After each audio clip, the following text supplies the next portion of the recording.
And we welcome you to the Queen City of Charlotte. Once again, it has rolled out the proverbial red carpet, and we have moved on to Uptown. We're at the Hilton for the next 3 days as we get ready to start the 74th season of Atlantic Coast Conference football. And we're going to do it with wall-to-wall coverage. This is day one and hour one of the ACC Kickoff. We give you nice uniforms. I can't give you guts, and I can't give you heart. You will walk back on this campus forever, and they'll say, what about you? You play this game for moments like these. You live for moments like these. I said, are you strong? They said, I'm strong if you strong. I said, we strong, man. Them boys ain't work how we work. They ain't feel how we feel. They ain't cry how we cry. The circumstance doesn't define you. Your response does. So go respond to every situation. That's your mental toughness. You deserve these moments here. This is as good as it gets. This is college football.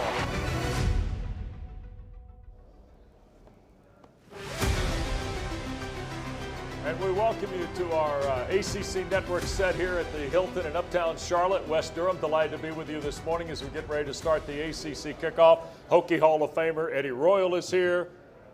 Eric McClain, legendary Clemson Tiger, and the national championship coach of the Florida State Seminoles, Jimbo Fisher, has rolled in to join us here today. Good to see you guys this morning. Good to be here. We have got a huge day one for you. Jim Phillips, the commissioner of the ACC, is going to start here in seconds with the Commissioners Forum.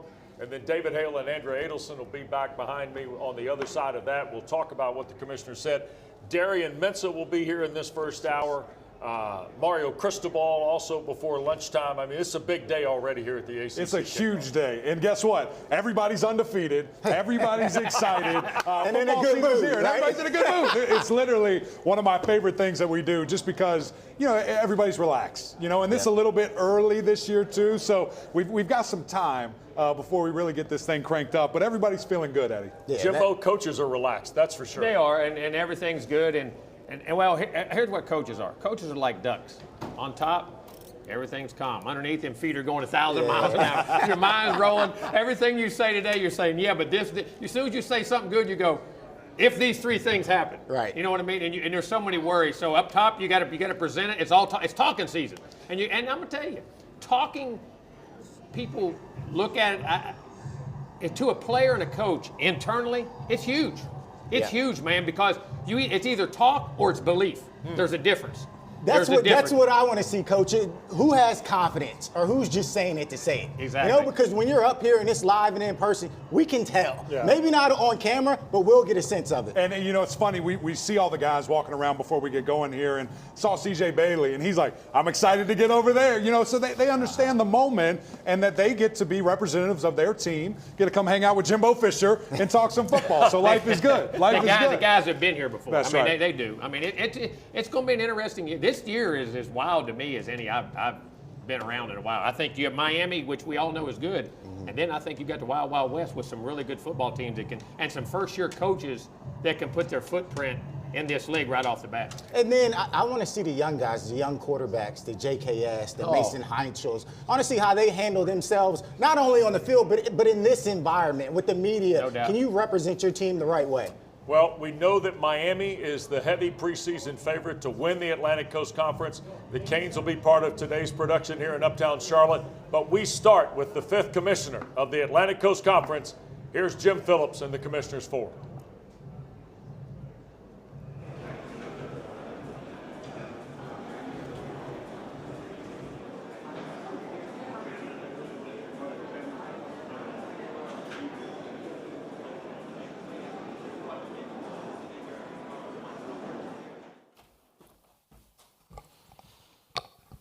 Good morning and welcome to the 2026 ACC Football Kickoff.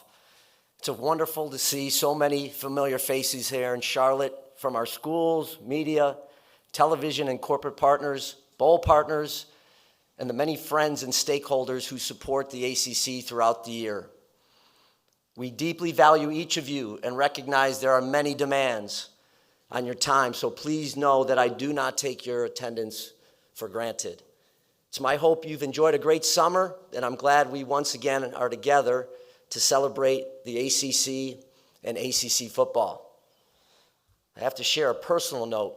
This has been a really special summer. for Laura and I and our family. We had the joy of celebrating the first wedding of our 5 children. Son Luke married Katie Rose Blackowitz on June 27th. Why is that important? Well, I have the microphone this morning, but it's important because Luke and Katie Rose are both former ACC student athletes. And for any of those that have experienced a child's wedding, know it was truly an amazing milestone. Before I get into a little bit deeper into the thoughts about the ACC, I want to begin and take a moment to recognize 2 individuals whose recent passings have been deeply felt across the college athletics community. Kenny Klein was a trusted friend and colleague whose service and influence extended far beyond his time at Louisville. He was loved and respected throughout the industry, and his unwavering commitment and genuine kindness earned the respect and admiration of everyone who knew him.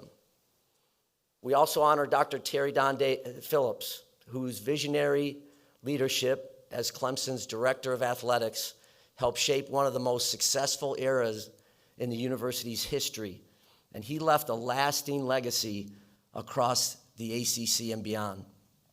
Please join me in a moment of silence in memory of Kenny and Terry Don. Thank you. One of the greatest privileges of serving as ACC Commissioner is spending time with our incredible student athletes. I'm thrilled our Student Athlete Advisory Committee is here again for its annual summer meetings, and I look forward to visiting with them later today. Members of our ACC SAC, please stand so we can recognize you. You're back over here to my left.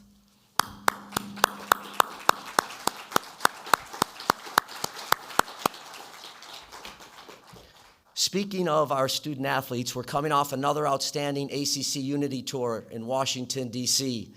Now in its 5th year, the Unity Tour provides student athletes and administrators with unique leadership experiences beyond competition. This year's program explored the intersection of sport, leadership, and diplomacy, including opportunities to engage with our elected officials.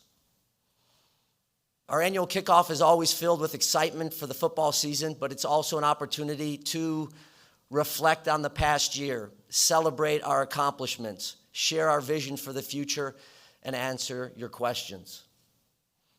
This past February marked my 5th year as ACC Commissioner, and has truly been the opportunity of a lifetime.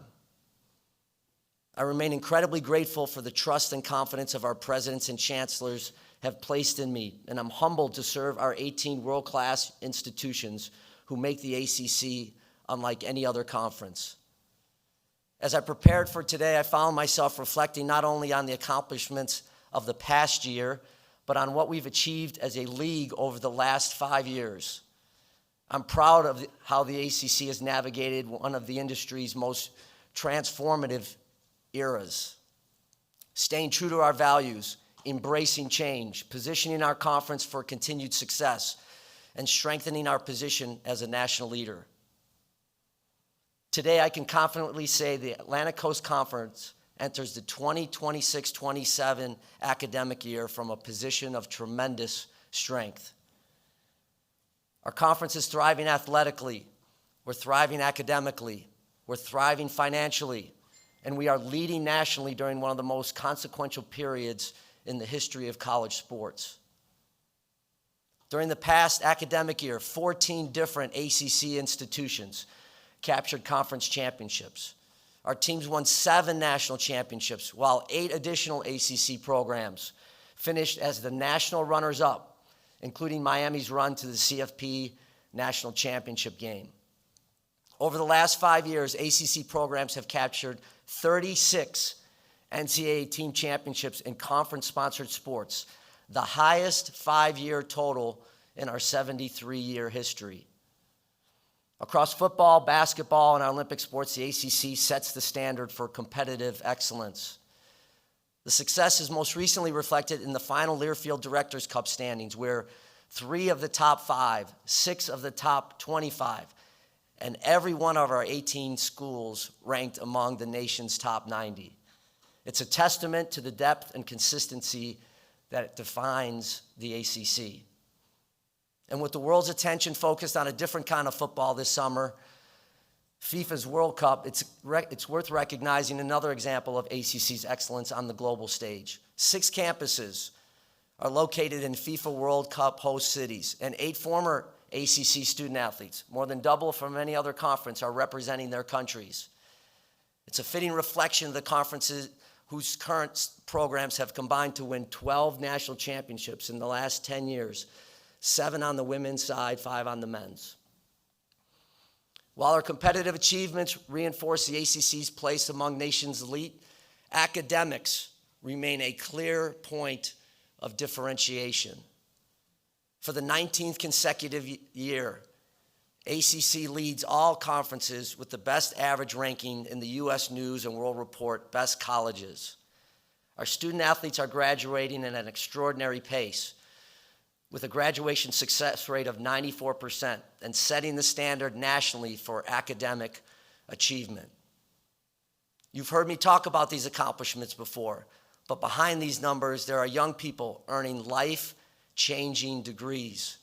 Many are first-generation college students. Still more would not have the opportunity to earn a degree without the tremendous support provided by college athletics.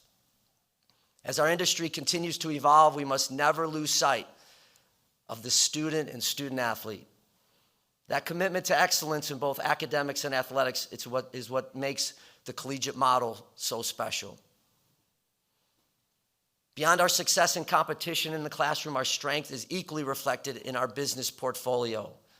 The ACC is projected to generate more than $900 million in gross revenue in 2025-26, our 7th consecutive record year. Over the past 5 years, conference revenue has grown by more than 56% and has doubled since 2019, even without a new television deal.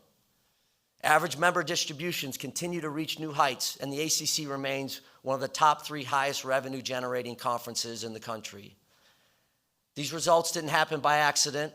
The successes reflect thoughtful leadership, strategic decisions, and a willingness to innovate by our membership. Together, we welcome 3 outstanding new institutions to the ACC, extended our long-term ESPN partnership through 2035-36, and implemented industry-leading success and viewership-based revenue initiatives. We've also expanded our corporate sponsorships, more than doubling our portfolio over the last 5 years. To build for the future, we've added the conference's first chief revenue officer, chief marketing and brand officer, and vice president of sport technology and innovation. Investments that strengthen our business and better serve our institutions. Innovation remains a hallmark of the ACC. From enhanced replay transparency, availability reporting, or expanding our sport technology efforts, our goal is to not simply keep pace with change, but to help lead it. From how our teams operate, how games are officiated and administered, how conferences serve their member institutions, and engage with fans and partners.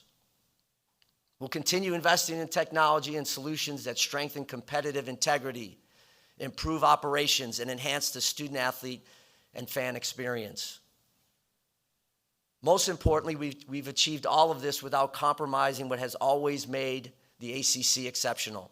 This is a direct reflection of the steady leadership from our presidents and chancellors, athletic directors, administrators, coaches, and most importantly, our student athletes.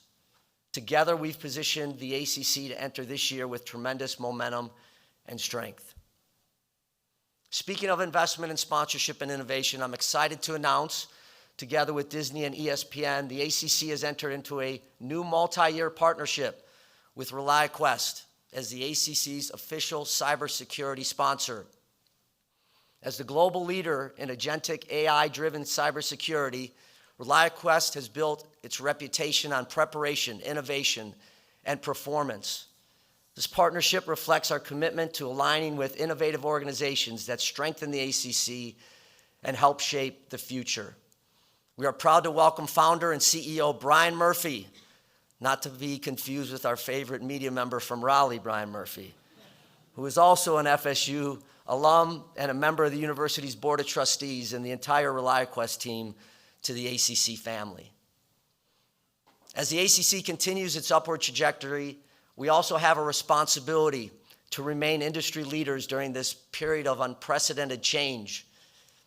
As current chair of the NCAA Board of Governors, president of the Collegiate Commissioners Association, and through our leadership within the College Sports Commission, College Football Playoff governance structure, and national legislative discussions, the ACC is helping shape the future. On federal legislation, the Protect College Sports Act, sponsored by Senator Cruz and Cantwell, along with Senators Schmidt and Coons, and passed by the Commerce Committee last month, represents the best chance for Congress to assist college sports and address some of the major issues that plague it in the near term. I, along with the leadership on our campuses, are engaged daily with members of Congress as this time has come for action. A great deal of negotiation has led us to this point, and it's notable to have a bipartisan bill that provides for continued protections and benefits for student athletes, liability protection on a new eligibility and transfer model, state preemption, and enhanced federal regulation of agents. I look forward to continuing the collaboration with members of Congress to stabilize and modernize sports for the future. The College Sports Commission has also made meaningful progress under Brian Seeley's steady leadership. Brian and his team were asked to build a fair, consistent, and credible framework to help implement the House settlement and bring greater stability and accountability. While there's certainly more work ahead, we've already seen validation that the Commission is working. The ACC remains fully committed and will continue providing leadership, as this is an important structure for all of us. Still in its infancy, but it is evolving. The ACC will also play a leading role in shaping the future of the college football playoff. As I shared during our spring meetings, we strongly support a model that provides greater access and ensures every program willing to invest, compete, and earn its way into the playoff has a legitimate path to play for a national championship. We look forward to the ongoing and thoughtful discussions with our colleagues. Finally, I want to recognize NCAA President Charlie Baker and his leadership. Following extensive collaboration and thoughtful deliberation across the Division I membership, the NCAA's modernization of its eligibility framework is an important step towards a greater clarity, consistency, fairness, and long-term stability of college sports. While the immediate lawsuits challenging the new eligibility rules are incredibly disheartening, the changes create a sustainable model. A model that more closely aligns with the traditional educational timeline after high school, provides a meaningful participation opportunity for student athletes, protects competitive equity, and preserves opportunities for future generations of college student athletes. We will remain working alongside the NCAA and our colleagues to build a fair and sustainable future. Now let's talk about why we are all gathered here in Charlotte. ACC football. The 2025 season was one of the strongest in our history. For the third straight year, the ACC produced at least 11 bowl-eligible teams, the longest streak in the country. We set conference records with 7 teams winning at least 9 games and 9 teams reaching 8 wins, which also led all leagues. And our 7 postseason victories against fellow Power 4 opponents were the most by any conference. With Miami's run to the national championship game last season, following Clemson and SMU earning CFP berths the year before, the ACC has firmly established itself in the national championship conversation. And our country has noticed. Regular season ACC football viewership increased 68% year over year, leading all Power 4 conferences in audience growth. 3 of the 9 most watched regular season games featured ACC teams, all of which were in ACC stadiums. And Miami's CFP National Championship appearance drew more than 30 million viewers, the decade's most watched CFP game. ACC football has always embraced challenging ourselves, and that tradition continues in 2026. Our teams will once again play the nation's strongest non-conference schedule, including 25 games against Power 4 opponents in Notre Dame, which leads all conferences. Every ACC program will at least play 10 games against Power 4 opponents, and 3 of the 5 FBS teams scheduled to play 11 such games are from the ACC. Those numbers don't happen by accident. It's a reflection of the confidence of our coaches, the commitment of our institutions, and our belief that championship teams should play championship schedules. The ACC will help launch college football season in week 0 with 3 marquee non-conference games and the year's first conference matchup. The spotlight will shine on North Carolina as it faces TCU in the Aer Lingus College Football Classic in Dublin, with the ACC again opening the season internationally. From there, the ACC will own Labor Day weekend with 5 consecutive days of football featuring 12 games, highlighted by SMU's first ever trip to Florida State on Monday night. The weekend also features 5 Power 4 non-conference matchups, which leads the country and provides a showcase of what is, once again, the nation's strongest non-conference schedule. Another measure of ACC football's momentum is the ongoing commitment from ESPN and ABC to showcase our programs on the national stage. Following significant viewership growth last season, including an increase in games carried on ABC, we expect another outstanding television lineup in 2026. That exposure extends well beyond Saturdays with a conference record 15 Friday games, providing more opportunities than ever for our programs to shine in standalone national windows. From Thursday night through Saturday, fans across the country will have unprecedented access to ACC football. After 13 weeks of outstanding competition, the road to Charlotte will once again culminate with one of college football's premier championship events.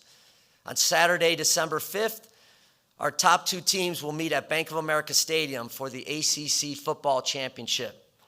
Airing at noon on ABC, it will be the only Power 4 championship game in that window, giving our student athletes and programs the national spotlight. This year also marks the introduction of a new championship tie-breaking procedure. Following a thoughtful, data-driven review by our athletic directors, including the evaluation of more than 10,000 simulated season outcomes, we have adopted an approach that is built on 3 guiding principles. First, head-to-head results will always matter most. Second, no team will be unfairly rewarded or penalized based on the number of conference games it played. And third, when head-to-head competition cannot separate tied teams, the team with the strongest overall body of work will earn the opportunity to compete for the ACC championship and the CFP AQ. We'll share full details shortly. I think there's going to be a sheet that's going to be passed around. But we're confident this approach is fair, transparent, data-informed, and assures our game features the 2 most deserving teams. Before I close, I want to recognize our outstanding partners at Disney, ESPN, and the ACC Network. Their continued investment, including ESPN's direct-to-consumer launch and our 4-year extension with the CW, further elevates the ACC and expands the reach and visibility of our student athletes and institutions. Together, we've embraced innovation, including being the first conference to provide enhanced replay transparency, which we will further build upon this season. Thank you to Josh Damaro, Jimmy Pitaro, Burke Magnus, Roz Durant, Nick Dawson, and the entire Disney, ESPN, and ACC Network team for your outstanding partnership and commitment to the ACC. Very directly, I've never been more confident in the future of the Atlantic Coast Conference. Our accomplishments are significant. Our foundation is strong. Our momentum is real. Our opportunities are greater than ever. Together with our 18 world-class institutions, we will build upon the remarkable momentum, remain at the forefront of shaping the future of college sports. Again, my sincere thanks for being here today. Enjoy your time with our outstanding student athletes and coaches. And thank you for sharing the stories that make the ACC so special. With that, I'm happy to answer any of your questions.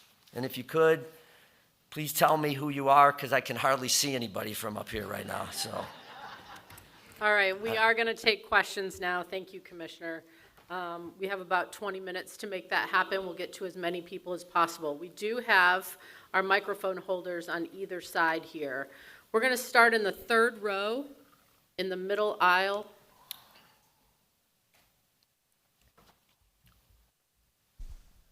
Jim David Teal with the Virginian Pilot. You mentioned at spring meetings the concept of hope when it comes to CFP expansion, giving the programs that invest hope. Do you find that that message is resonating with your fellow commissioners? And are you confident that television projections will give you all reason to expand the playoff as far as you would like? Thank you, David. Appreciate you being here, and thank you for the question. I have been vocal about the idea that if you have a championship and you have teams that truly could win a championship and they're not invited, which we experienced a few years ago, and others have experienced the last couple of years, you don't have the right format. So it is about greater access if you're going to have a true national championship. So I have continued to advocate that we should increase. And there's a debate between 16 and 24. I've gone on record that I believe 24 is the right number for us. It would absolutely have to alter the regular season and when we start, and the calendar is really compressed, so we'd have to deal with that. But there's good momentum, David. In our room, our coaches were unanimous and our athletic directors were unanimous. Coming out of the spring and into the summer, nothing has changed. So what we've asked the CFP to do, when I say we, I'm talking about all of the commissioners and Pete Bavacqua at Notre Dame, the 11 individuals in that room, is for our consultants to look at what is the value of those additional games? When could we play those additional games? We're waiting for some of those answers back. We have the ability to make a change, not for this upcoming year, it will stay at 12, but if we're going to make a change for the 2027 College Football National Championship playoff, that will have to take place by December 1st of 2026. So again, I do feel like there's good momentum and there's good support, and you have to do things in a collaborative way. You can't force anything down anyone. I really have tried to have a career built on that. So we're working collaboratively, but there's certainly a lot of momentum about expanding the playoff. We're going to take our next question from the very front row on our left over here. Jim, can you hear me? Okay, you can hear me now. Jim, you talked about the tiebreaker situation for the championship game. When you say the team with the overall strongest body of work will earn the opportunity, how will that exactly be measured and or quantified? Right. Good question, Andrew. Good to, I think, kind of see you, kind of a silhouette or something down there. A team success ranking from Sports Source Analytics, we've used them in the past. It will be the third element of the tie-breaking system, and it's what the CFP uses. I think you have to go and give an opportunity to place your two best teams. And what's changed this year is that there's an AQ awarded for the Power Four conferences. And so you have to do everything you can to position your championship game with those two best teams. And so we're going to stay head-to-head matters. That's always most important. And then we will look at the grouping and how teams fared in the regular or in the conference season, but it will come down to body of work. So who you play, when you play, the games that you win, non-conference as well as conference will matter, and that's a change. That's a major change in college sports and certainly for the ACC. And I'm looking forward to that. And I would just say this: we talked a lot about it. We used a lot of consultants. We did 10,000 algorithms of different scenarios.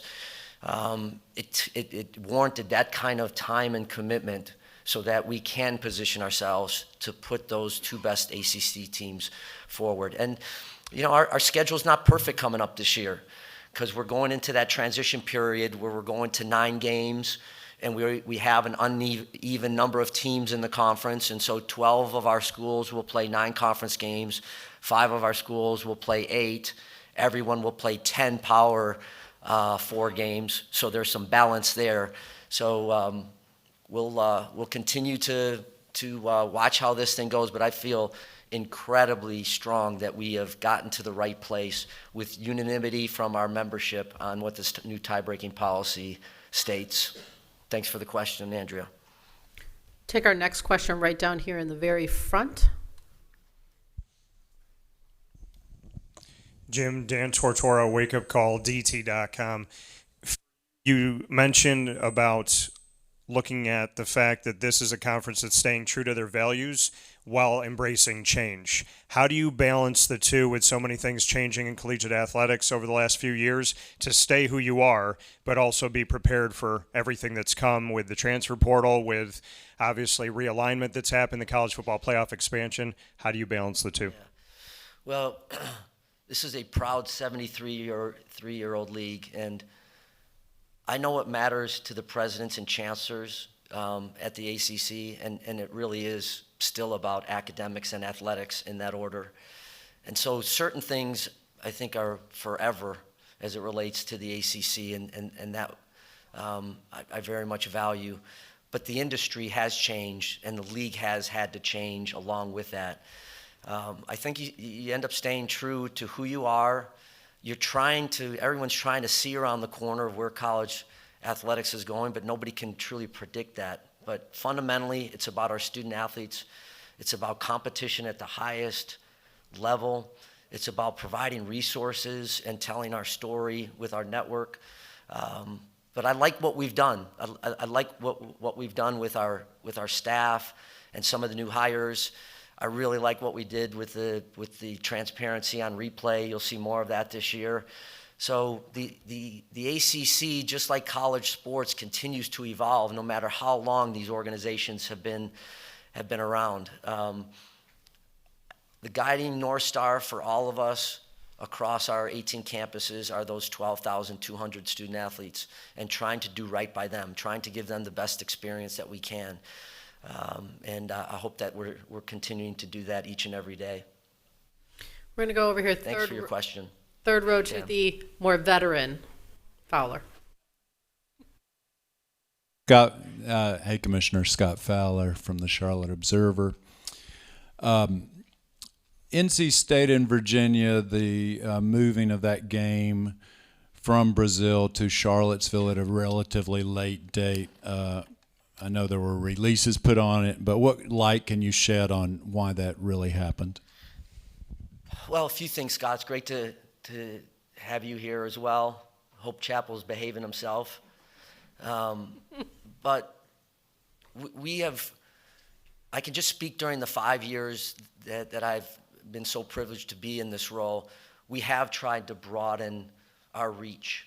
And one example is how we're using week 0. And so the Brazil game was something that Virginia and NC State kind of came together on, and we started to talk about that opportunity. And you need to have a sponsor. There has to be some support in another country to be able to pull this game together. And things seem to be going along well over the course of the last 7 or 8 months. But very truthfully, I think it was in May, there was some serious doubt about whether the city and the area involved, the managing area involved, would be able to pull this game off. And I think it was an educated decision that you could leave it to chance, and maybe there is an issue with the field, maybe there's an issue with some logistical pieces of putting on an event, or we can bring it back home and have it be a true ACC conference game on somebody's home field, and that's what we determined was best. So that was the first step. The second step was then getting a chance to plead our case, plead state whatever word you want to use, but that this should still stay at week 0 because both of those institutions in the conference office put together the entire ACC schedule based on some of the teams that were playing in week 0. And that would have been a real disadvantage to those student athletes. And I'm very pleased at how the NCAA took that information on and then decided that it could stay at week 0. The international piece is big. I mean, we've gone to Ireland several times. We want to go to a couple other places. We had talked to the Holiday Bowl about maybe going to Saudi Arabia 18 months ago, 2 years ago. To sprinkle the college game out internationally is great. This year it'll be North Carolina playing TCU in Ireland. Next year, Pitt's going to go to Ireland to play Wisconsin. So we have a really nice kind of cadence there. I'd like to continue to look at other areas around the world to showcase ACC football. Thanks for the question. We'll come back over to our left-hand side, second row. Brian. Hi, Jim. Brian Murphy with WRAL. You mentioned the viewership up. How much of that is a result of changes to the way that they're monitoring and looking at television ratings? How much of that do you think is based on the placement on ABC? How much of it is based on the success in the college football playoff? Can you divide out some of how you guys reach that number? Yeah. Thanks, Brian. Good to see you as well. Thank you for being here. The viewership growth is staggering when you think about it, 68%. But I would say there's a few factors there, and then I'll go into maybe how we're looking at those numbers, et cetera. It's about investment. It's about placement of games. It's about schools challenging themselves in the non-conference. Again, we have the most difficult non-conference schedule in the country with those 25 games. That's been part of the ACC for a period of time. That draws attention in week 0, week 1, week 2, and sometimes schools could play lesser caliber teams. But I think that, which has been in the DNA of a lot of our coaches in the league and athletic directors, and certainly the conference has tried to push that and advocate for that. That, along with the changes we made with success initiatives and viewership initiatives as it relates to distribution dollars from the ACC, that's been a motivator. You eat what you kill. You have a chance to help yourself financially by playing good games, meaningful games that people want to watch, because at the end of the year, if your viewership numbers have gone up, you're going to get a bigger piece of that pie. So there's a motivator, there's an intrinsic motivator that's there. That combination, to me, equals that 68%. Now, you have to have good teams, they have to win, but we've been doing that. And certainly last year, again, was a great year, having 11 teams in bowl games and 7 teams with 9 wins or more, and all those stats that I relayed earlier. So I'm very pleased with that. And we have to carve out a little bit on Friday night. And I know the coaches don't love that completely, and I respect that. And I had the 5 coaches that are here today down for a meeting to start with. We didn't talk about that, but we have the best coaches in the country. I love that group. They're committed. They can be salty at times, but they're competitive, and they understand the importance of college football. But they have helped us elevate college football with our presidents and chancellors that have committed to it. So I like where we're at. And the point about the Friday night is there's so much compression on Saturday. Everybody can't play on Saturday anymore. They just can't. There's not enough outlets. And with 136 FBS schools, so we have done well to place some of our games on Thursday and Friday. Not a majority of our games, but the right ones, and have worked with our TV partners on that. And we try to ease that no one has to play more than someone else at a bigger discrepancy. But those things have been very good for the ACC. And I'll just finish it off by, I'm excited about the championship game time this year. We have been at 7 o'clock at Bank of America Stadium, and it's been great. We have a tremendous relationship with the Teppers and the folks over there at Bank of America Stadium. But the weather's dicey. It just is. It can be 70 or it could be 38 degrees. And to be able to play at noon on that, unencumbered by any other Power 4 games, I'm very interested to see what happens there. So again, it's probably more information than you wanted, but the TV piece is important, and feel like we're in a really, really good place. Thanks for the question, Brian. And you are not the CEO of ReliaQuest, right? All right. We're going to flip over here to our right, second row. Kenton Gibbs with the Locked On Podcast Network. Commissioner Phillips, you stated your support there for the Save College Sports Act, and you also talked about the fact that there are a lot of first-generation college students who are student athletes. A lot of the detractors or people who are against the Save College Sports Act are saying that it's Congress's way of suppressing the wages of people who have been economically disenfranchised and whatnot in terms of these players. So what would you say to those people who offer that pushback in terms of, I still support this in spite of, or maybe that's not the appropriate way to view this? Yeah, just an awesome question. And I don't agree that it's going to limit wages. What we want is more transparency about what's happening. We want those deals, whether names are attached or not, we want those to be transparent. We want agent registration because student athletes are being taken advantage of. There's nobody that's been more supportive of that, I think, than the ACC has been. So we're working with the senators involved.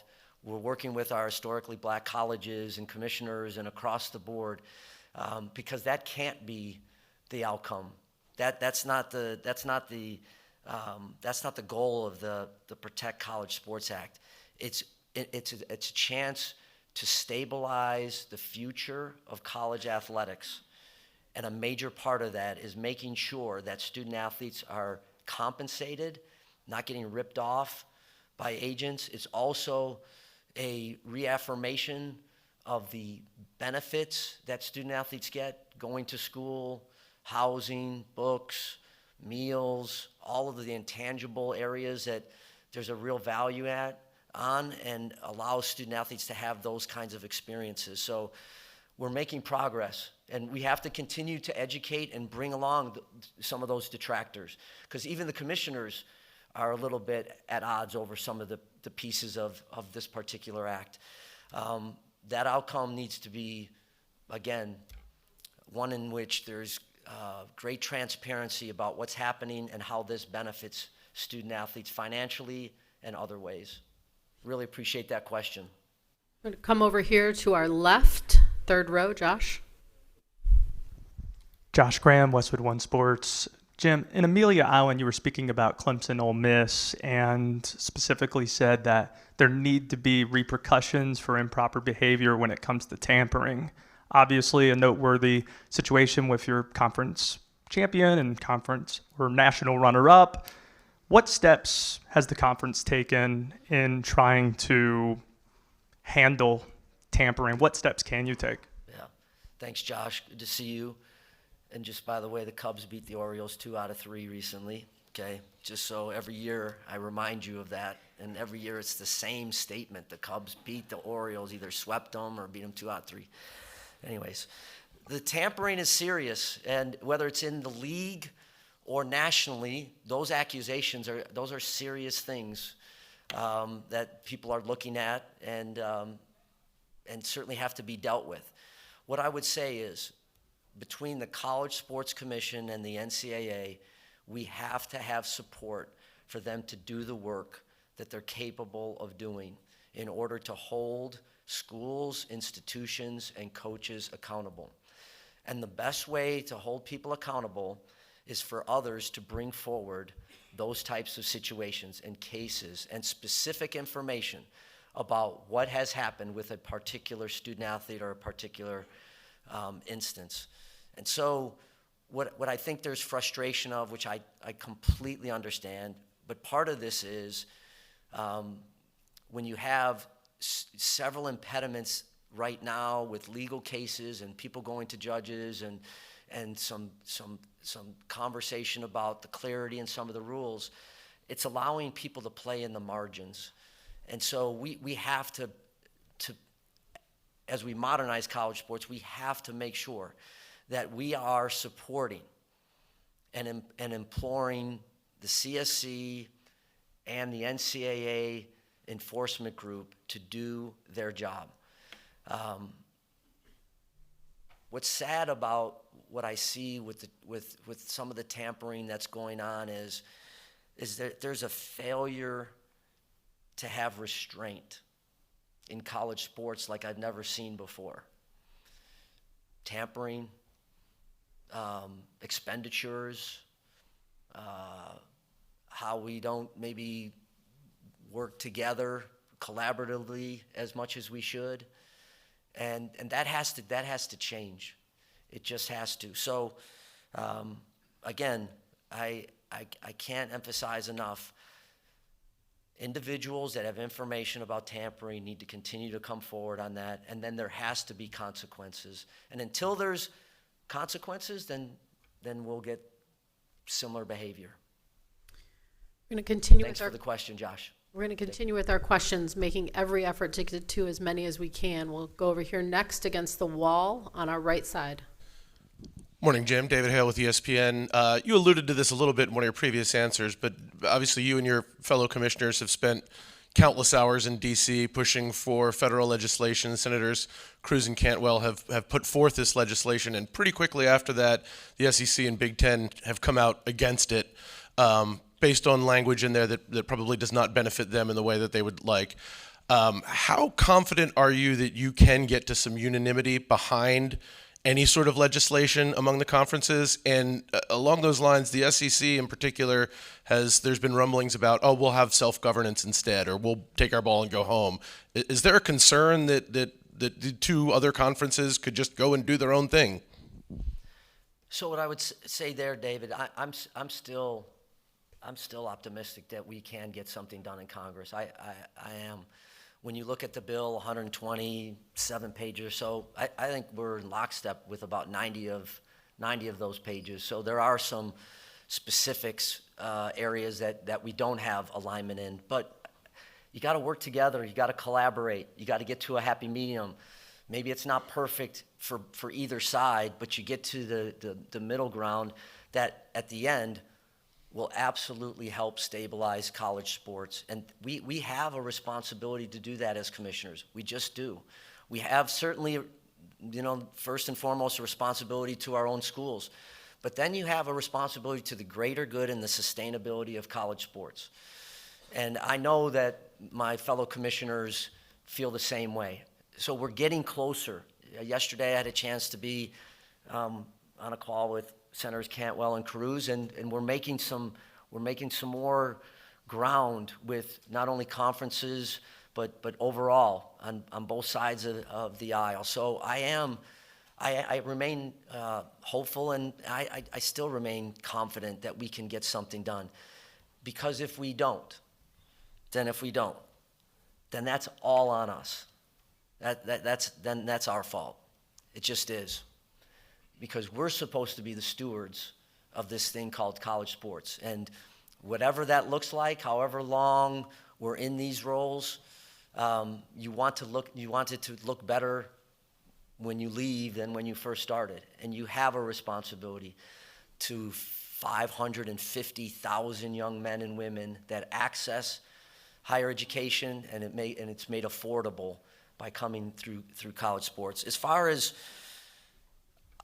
was it breaking away or something? Is that what you said? Self-governance. Self-governance to me means no governance. We're going to take our next question from over here on the same side, our right-hand side. Hi, Jim. C.L. Brown, Louisville Courier-Journal. it seems like a lot of eggs are being placed in the basket of the Protect College Sports Act.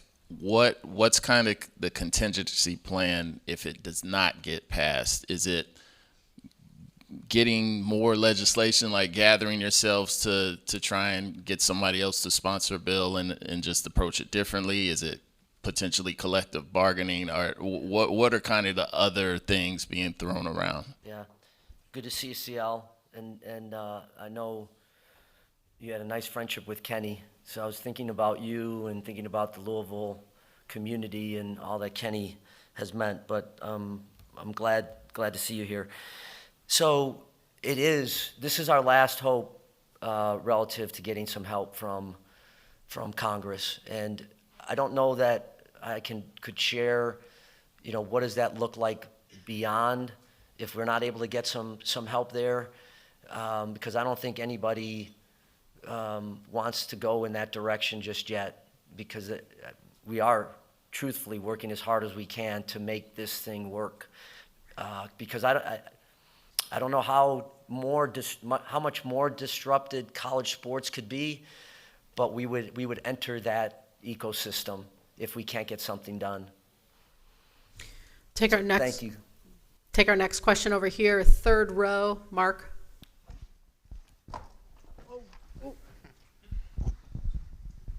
Hi, I'm Mark Berman, the Roanoke Times. To follow up on what you were talking about with the new 5-year rule, you mentioned that the lawsuits you find disheartening.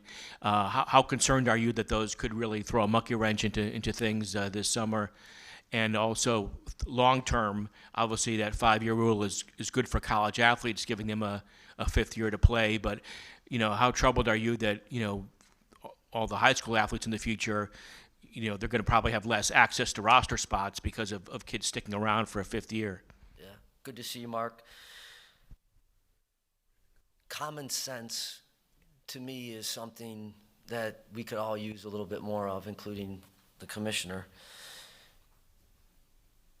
Having 5 years to play seems really fair for a student athlete. And I told you about my son Luke. I've had a daughter play collegiate sports. I think I have another son that's going to play collegiate sports. So it's been intertwined not only in my professional life, but certainly in my personal life with my family.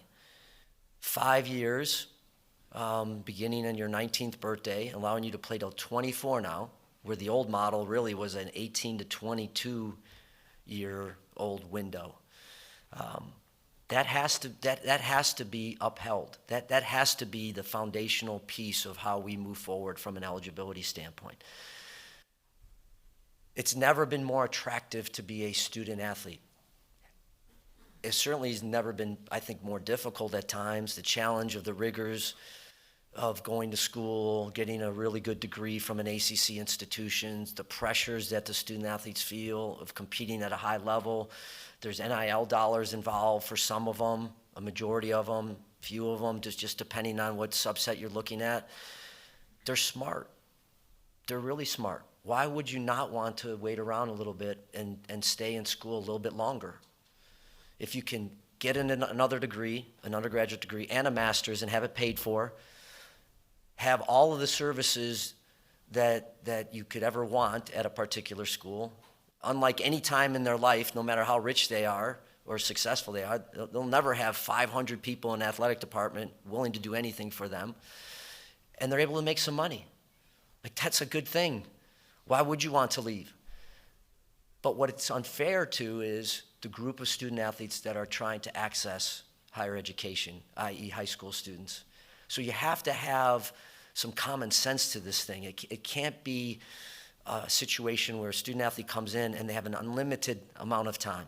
The 5 years seems really fair, because if you get injured, then you if you lose a year, you still have the 4 years, which is still a nice period of time to be able to play your sports. If not, you get a chance to play all 5 years.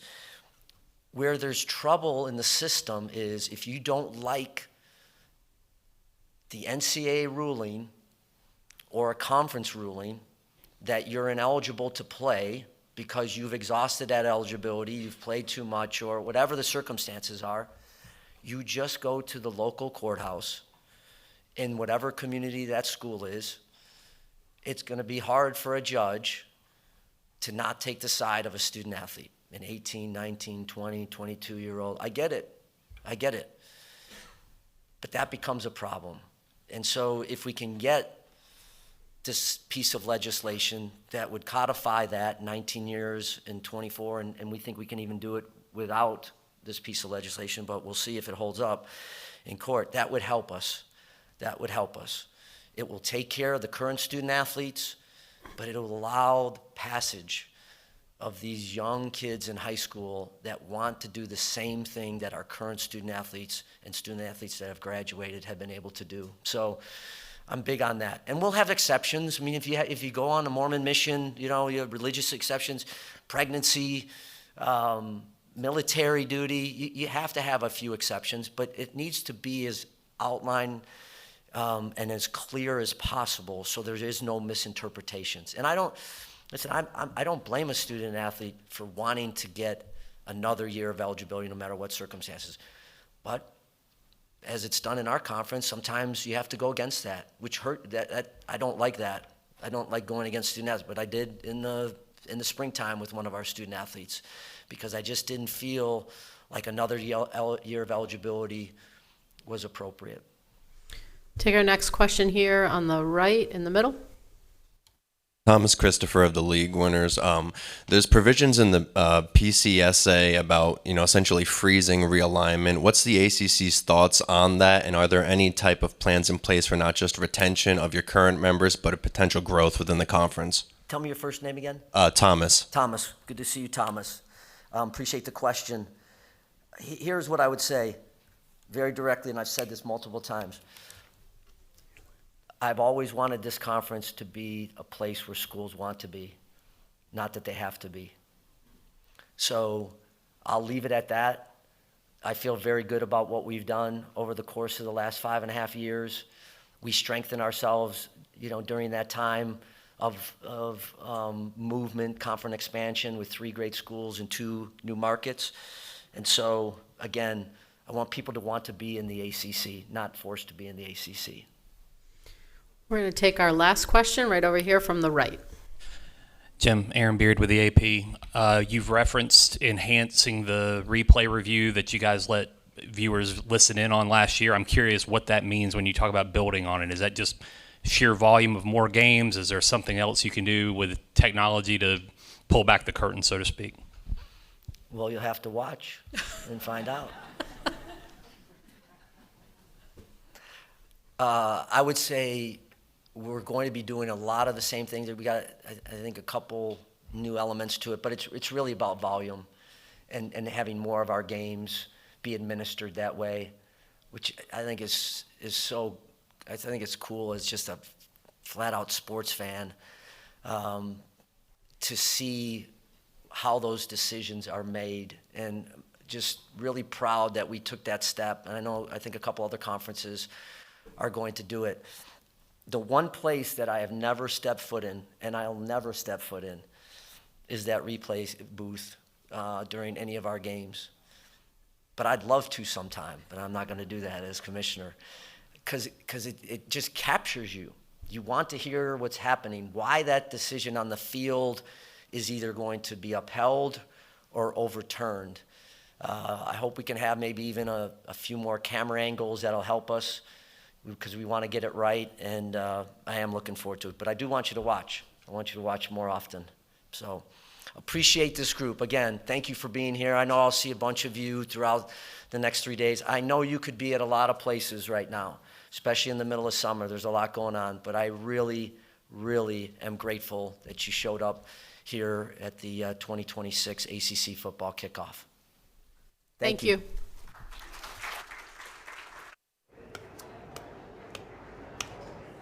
And that is Jim Phillips, the commissioner of the Atlantic Coast Conference, with his annual forum that starts the 2026 ACC Kickoff here at the Hilton in Uptown Charlotte. Wes Durham, Eddie Royal, Eric McLean, Jimbo Fisher with us. All right.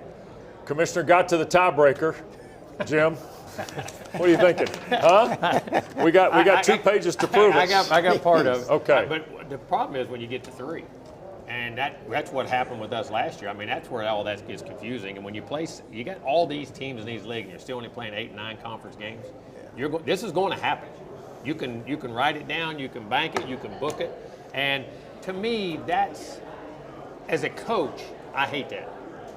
I hate a tiebreaker determining if I go or not. And it seems like it always happens. I would rather play, and I keep saying this, if you're going to have these big conferences, play 10 conference games, you get enough crossover games.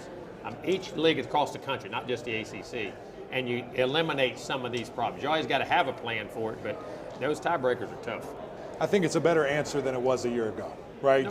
When you see, who's going to be the best option. Now, this year's a little bit different because the winner, in general, will go to the college football playoff. Last year, that wasn't a guarantee. Sure. In that, and Duke did not go. So that kind of self-eliminates a little bit, but just making sure that we have the best possible product right here in Charlotte in the ACC championship game. When you have a team like Miami, who is tied with said teams that are being discussed, and they're not in it, that to me was where there was some negligence. That to me is where something was wrong.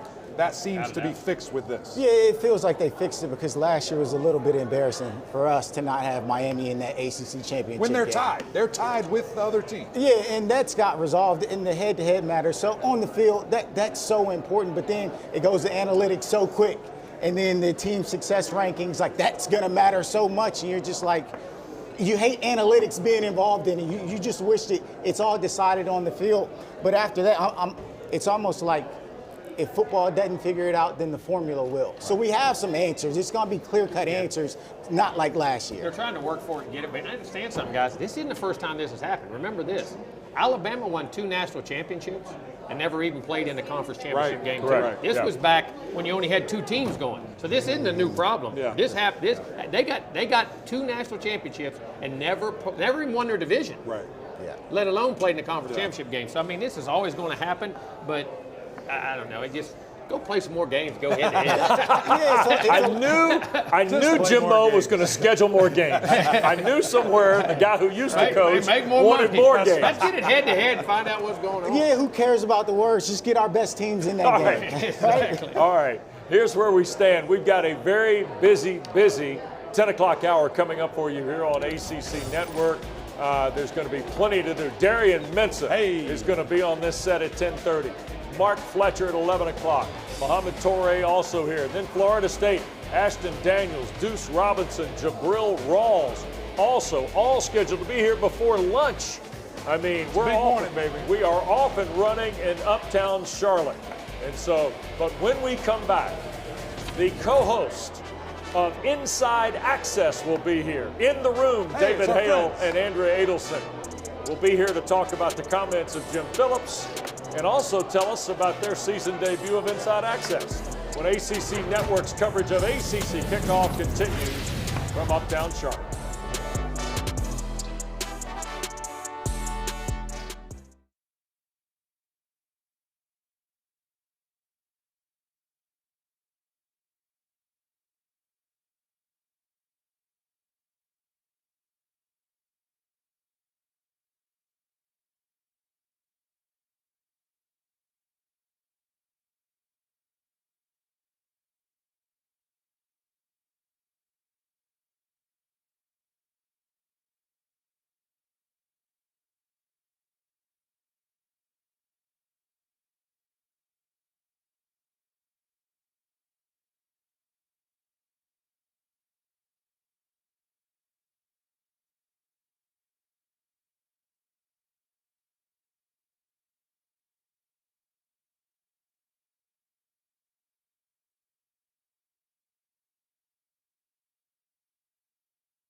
Football fans, stop the presses. Inside Access is available on your favorite podcast platform.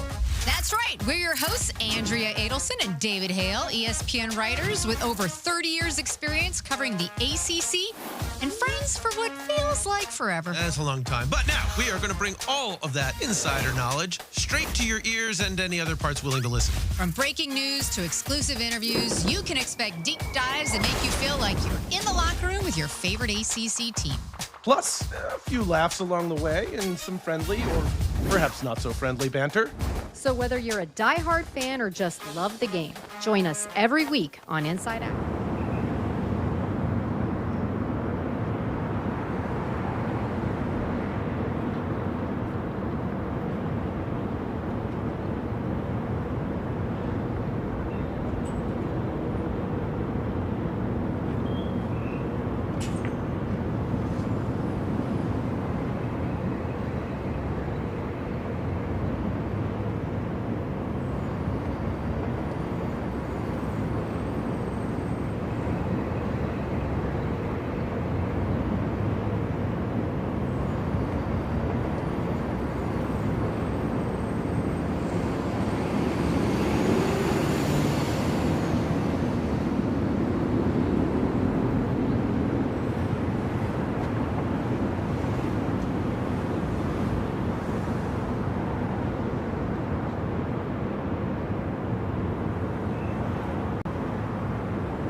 Podcast platform.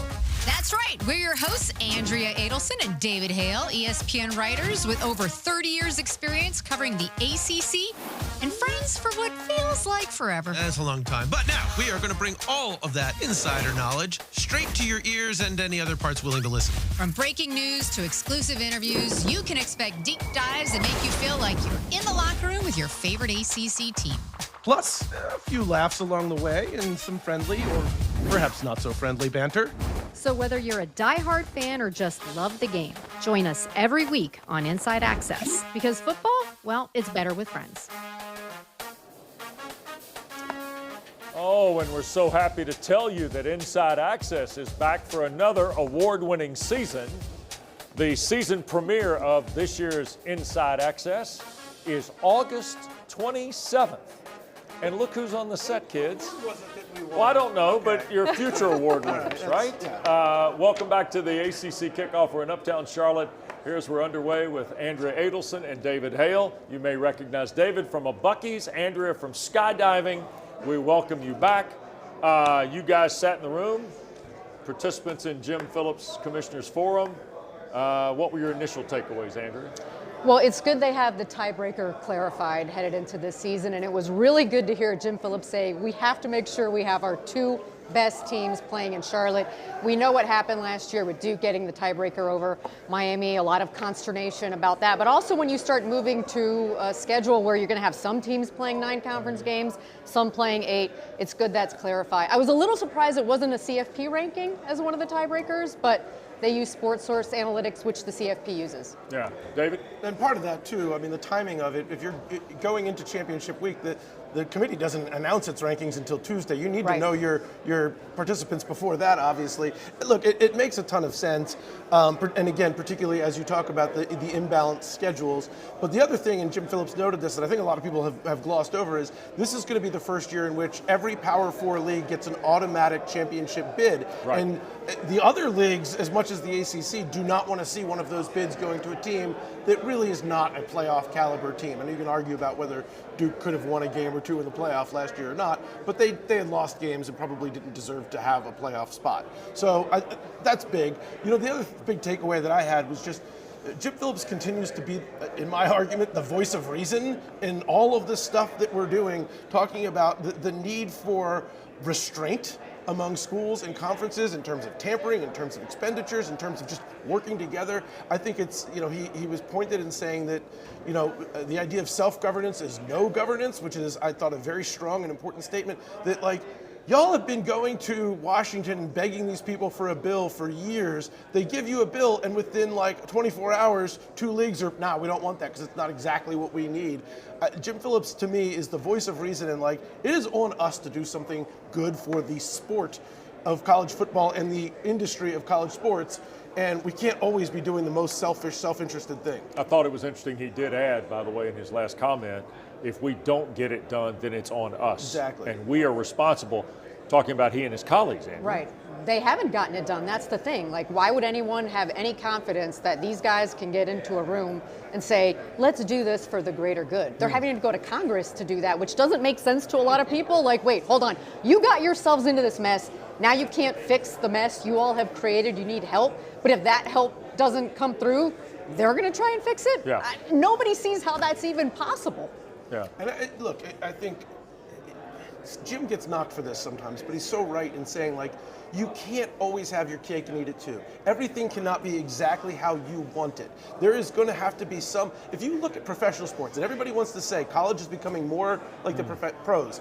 The professional sports, the NFL bows to the shield, right? The shield controls everything. In college sports, it's an every man for themselves mindset. And until we get past that, it is impossible to pass broad legislation. It is impossible to have tampering rules that are actually enforceable, because everybody's going to do the thing that most benefits them, regardless of how bad it is for the industry as a whole. Well, including going to court, which is something that Jim Phillips also mentioned, that now you can just go to a friendly courthouse and get what you want. If and your that's school part is of going it to too. court to defend gambling on your own team, what won't a school go to the courthouse for? Yeah, and look, he also got into the 5-for-5 eligibility situation.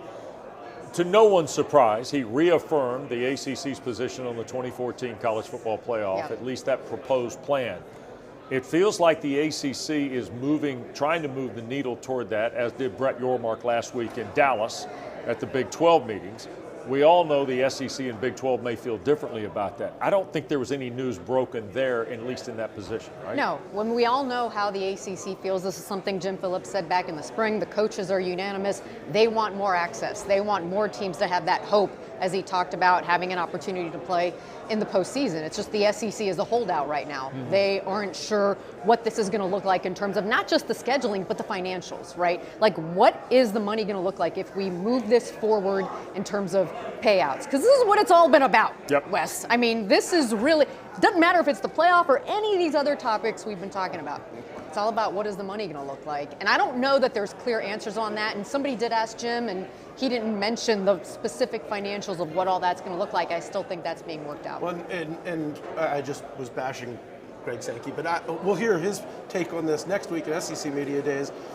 I think he's right to say, I'm not against 24, but let's tap the brakes until we have all of that information before we all come out in favor of it. Because, look, again, Andrea's not wrong. It all comes down to the money. So if the money makes sense, then they're probably going to do it. And if it doesn't, then it doesn't make sense to do it. But there is other implications of going to 24, tons of them. What it does to the bowl system, what it does to the championship game, what it does to the season, and trying to squeeze all those games in there, and just the meaning of what regular season games mean. And look, I agree with Jim. Like, was Notre Dame a championship caliber team last year? Yeah, I think they were, and they didn't make the playoff. Certainly Florida State a couple of years ago is a great example of that. But was the 24th ranked team one? I don't know. I don't think that was really the case. So I'm fine going to 16. And I don't know that you need to make that jump right away. But, it goes back to what he said in Amelia Island, and Andrea's brought it up. There's this equation between the expenses that schools are incurring and what they need on the other side of that is hope. And so you're buying hope with the expense. You're buying players and talent and game, whatever. But what you have to have is the hope. And the hope is the balance for what this huge increase in expenditures has been. You guys have your nose down, head down on this year round. He did mention the ACC playing 15 Friday night games, which is interesting in terms of those available windows that the Atlantic Coast Conference is looking for with their television partner ESPN, and certainly on ACC Network. Anything else come off in the forum today that caught your ear or caught your eye? Well, I like how he said you eat what you kill in terms of getting those opportunities with the revenue, the way that they've shifted all of that. And that obviously benefited some teams. And now you're seeing a lot of teams raise their hands. Well, we want to play on those Friday night games because that helps with the revenue model of money, right? What we've been talking about. So the fact that, he talked about the financials and where the ACC stands, and people think they are so far behind the SEC and the Big Ten. They're behind, but $900 million, right, in terms of what's come in. So there are some good things happening in the conference that I think generally people want to or tend to overlook, but those Friday night games are huge. It was the Thursday night. Well, now that the NFL is on Thursday night, got to take that Friday night window, and you're seeing more teams want to play in those games. I personally think they should still play some Thursdays because screw the NFL. There's some people who just want to watch college football. To that point, though, I think people underestimate how progressive this league has been, whether it is the revenue distribution models that they have come up with, whether it's the access to the replay booth, like all of these things are big. And the playing on Friday night game, it is a matter of saying, like, here's a window that we can own. And is it the ideal scenario? Wouldn't we prefer to have big noon kickoff? Yeah, all right, but you don't. So this is what we can do. And I came away thinking, and particularly after some of the storylines we've had in recent years at these events, this was a very upbeat speech from Jim Phillips, and deservedly so. Yeah. And when he says we have doubled our revenue since 2019, that doesn't really always sound that big of a deal because other leagues have done that too. They've done it without a new TV contract, though. That doesn't happen without some really smart decision-making and great deal-making. All right, on to the football, because that's what we're here for over the next 3 days. The presumptive preseason favorite is here today. Yep. What do you think? Is NC there State? any? No, that's Miami. But what do you expect? What football news do you think we get in the next 3 days here? Well, I think that Mario Cristobal is going to do everything in his power not to make news. And I can guarantee you he's going to look at that preseason poll and be like, why are people picking us to finish first? I think we all know why we're going to pick them to finish first. But he is trying to tamp down people talking great things about Miami because that's not a position he likes to be in. He doesn't want people talking about Miami. So I feel like we're going to see maybe an even more tight-lipped Mario Cristobal than we usually see because he's like, we haven't done anything yet. Stop judging us off of last season. I'm more interested in Mario Cristobal's quarterback. And I love Darian Menzel. I do he too. is a genuinely pleasant human being to spend time with. I spent time with him last year doing a story on his move to Duke, and at that time, his 2-year, $4 million per contract was big news that he talked about but was clearly uncomfortable talking about it. Well, there's now a double that size contract that is going to be talked about a lot here. What's he going to have to say about that? Because nobody's going to blame anybody for going to the job that's going to pay you the most, and I get it. Yeah. But the way that it happened was controversial and upset a lot of people, and he is going to have to answer some questions for that. And again, he's a very likable fellow, so I assume he's got some answers ready, but I'll be interested to see how it sounds. You know what I've always liked about you, Hale? The ability to play to the tees, because Darian Menzel will be here at the bottom of the hour. What? Yes, right here on this set with us. We're an award-winning show for a reason. That's exactly right. Inside Access debuts